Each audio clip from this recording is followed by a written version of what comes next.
Despite the fact that the OKC Thunder dominated the regular season, finishing with an NBA best 68 wins while also putting up the highest point differential ever recorded by a team in league history, there were still a lot of skeptics both from the fans and the media who expressed their doubts as to how a team this young and relatively inexperienced could possibly run through the Western Conference in this year's playoffs. And so far, the 8th-seeded Memphis Grizzlies have fallen victim to OKC's desire to silence all those critics. Well, if you look at it, this Memphis team isn't your typical number 8 seed. They actually won 48 games and they also averaged the second most points per game in the regular season, only behind the Cleveland Cavaliers. In fact, they also held the number 2 seed back in early February before injuries and inconsistencies hit the team. But then, this year's Thunder isn't your typical number 1 seed either. They've just finished the regular season with the second best net rating by any team in history, and right now, that dominance has continued in the playoffs, as OKC has outscored Memphis by a massive 70 points in their 2 playoff wins so far, which also happens to be the second highest point differential ever recorded over the first 2 games of a playoff series in NBA history. Well, unsurprisingly, it's been OKC's suffocating defense that's been the primary culprit for their beatdown of the Grizzlies. They knew that if they could limit Ja Morant's production, they would basically limit the Grizzlies' options big time, and so far, that's exactly what the Thunder have done. In his 2 playoff games versus OKC so far, Morant has averaged a decent 20 points per game, but he has been held to just 38% shooting from the field and just 25% shooting from behind the arc. Throughout this series, Morant has had issues getting to his usual spots off the dribble, and even in those times when he did get to his spots around the paint, he was always tightly contested and bothered by whoever it was who's guarding him. Well, it's been all defensive guard Lu Dort and second-year player Cason Wallace who's had the most possessions guarding Ja Morant in this series, and so far, both have been highly successful.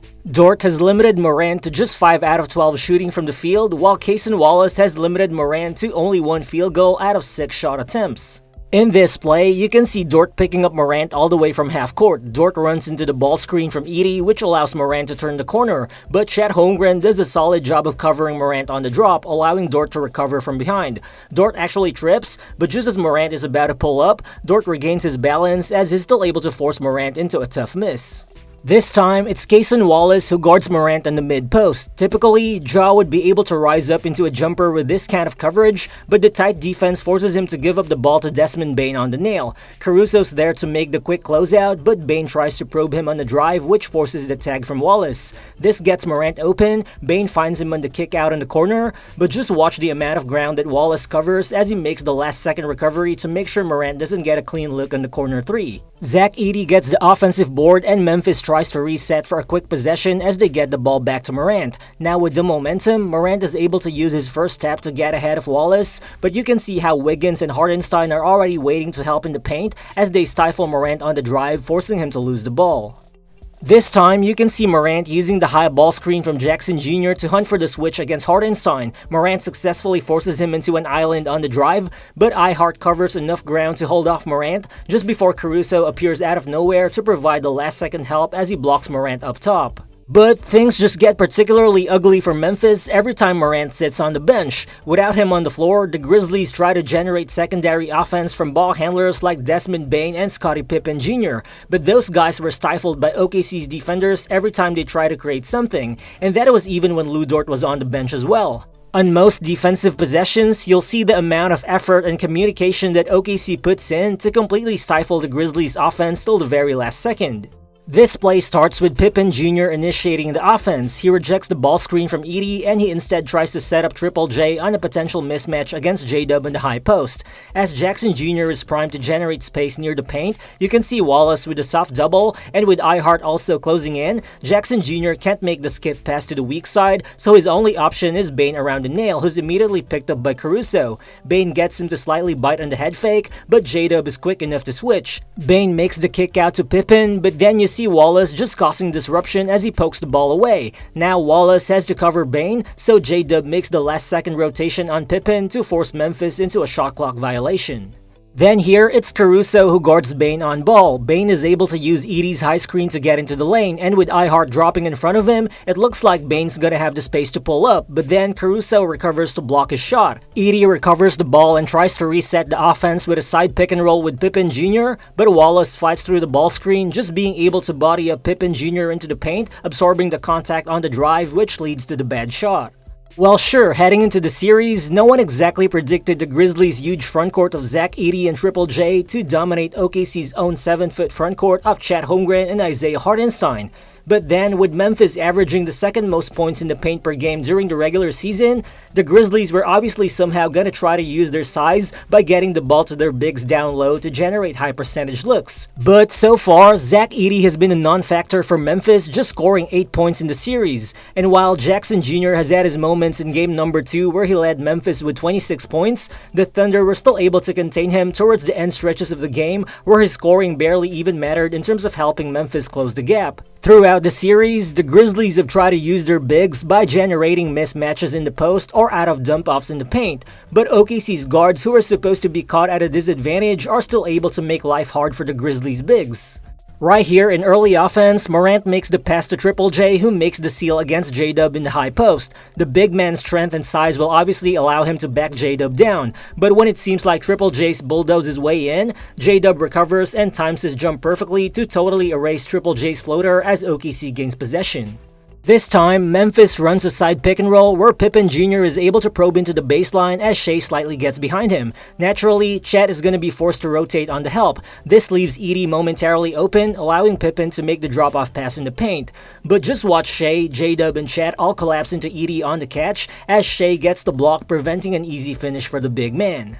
But then, one thing that could have possibly given Memphis easy scoring chances in this series are transition buckets. The Grizzlies actually averaged the highest transition frequency as well as the most transition points per possession during the regular season. Although in this series, they just couldn't generate fast break points because OKC has taken care of the ball really well. On the contrary, dating back to the regular season, OKC has actually forced Memphis to average 17.3 turnovers in their 4 matchups. And in 2 playoff games so far, Memphis has averaged even more turnovers at 18 per game, while OKC's just averaged 11 per game. As a result, it's OKC who's had the benefit of generating easy transition buckets in this series, as they're totally outscoring Memphis 45-10 in terms of fast break points. It's just that OKC's constant ball pressure and overall length on the floor has forced Memphis to make rash decisions with the ball, and when Grizzlies ball handlers get careless off the dribble, OKC's defenders make sure to take advantage before they immediately push the pace to hunt for fast break scoring opportunities. Again here, we see Memphis trying to take advantage of the Triple J and J-Dub matchup. Jackson Jr. tries to bulldoze his way into the paint, but J-Dub exposes his loose handle, while Cason Wallace is right there just waiting to pounce on the ball at any moment. He gets the steal, and right there, you can see iHeart running on the open floor ahead of 2 defenders. Now all he has to do is to catch the outlet pass from J-Dub as he finishes the fast break dunk.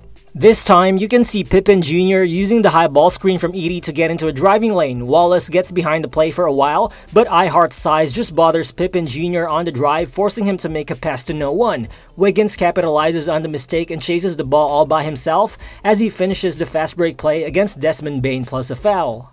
Well, in the half-court, we all know that SGA is gonna score whenever he wants to. Despite having an off night and despite not playing in garbage time during Game 1, Shai's still averaging 21 points per game in this series. And while the efficiency isn't there at just 33% from the field, it's not like Shai's scoring has been badly needed by the Thunder so far.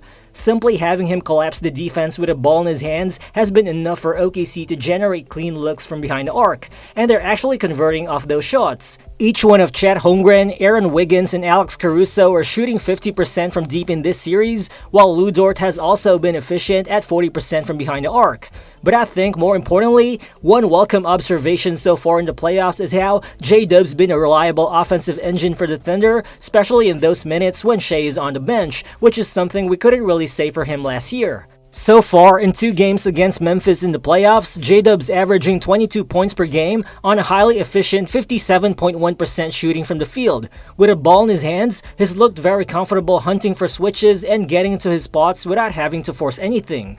Right here, while being guarded by Desmond Bane, who's a solid defender, J-Dub uses the ball screen from Joe to force the switch to the much slower Santi Aldama. As J-Dub drives, Bane tries to help on the nail, but J-Dub decelerates and spins as he completely blows by the defense onto an open finish right at the rim. Then here, you can see J-Dub on a screen and roll action with Hartenstein. J-Dub patiently snake dribbles around Bane, but seeing how iHeart's presence forces Edey on a deep drop, he simply takes advantage of the space in front of him as he rises up to drain the mid-range floater. Aside from J-Dub, Isaiah Hartenstein has also been an emerging source of half-court offense for the Thunder in this series. First of all, his signature mid-range floater has been one key to exposing the gaps in the Grizzlies' defense, particularly with their drop coverage. After setting a screen or running a dribble handoff, with Shai or J-Dub always forcing the defense to a hedge, iHart always gets a ton of space to receive those last-minute pocket passes, allowing him to launch his push shots in the paint, which the slower Zach Edey just can't defend. And so far, iHart's been punishing Memphis with that shot, as he's drained 6 out of 9 or 66.6% of his floaters in this series. Well, just like most opponents, Memphis has been leaving iHart alone from the perimeter because he doesn't really shoot three-pointers. But then this also enables iHart to maximize his playmaking talents. Having a 7-foot big man who can make high-level passing reads from the elbows has just added a different dynamic to OKC's offense, which is something they didn't have last postseason. Right here, iHart's got the ball around the top of the key while Edey's just comfortable staying home in the paint. But right here, with just one look, iHart sees J-Dub with a potential cutting lane, and with J-Dub ready to dive into the lane, it's when iHart feeds him with a bounce pass for the easy finish at the rim. Again here, it's a similar play with iHart alone at the elbows. Right here, it looks like Wiggins is gonna approach iHart for a handoff, but then Wiggins jabs off his man, opening up the backdoor cut, and it's when iHart hits him with a precise bounce pass. Well, obviously, with the series now moving to Memphis for the next 2 games, the Grizzlies have all the chances to find their groove, and one win could be all that it takes for them to somehow make this series look a little bit more competitive. But it's just that, with the way the Thunder seems to have figured out the Grizzlies on both ends of the floor to this point, and with OKC just having superior depth and star power, I think Memphis would already be lucky to walk away from this series even with just one win. But do you guys actually believe that the Grizzlies has what it takes to come back and beat OKC in this series? Feel free to drop your thoughts in the comment section below, and again, if you're new to the channel, please consider subscribing as well. Again, this has been Real Balls, and I'll see you on the next one. Peace.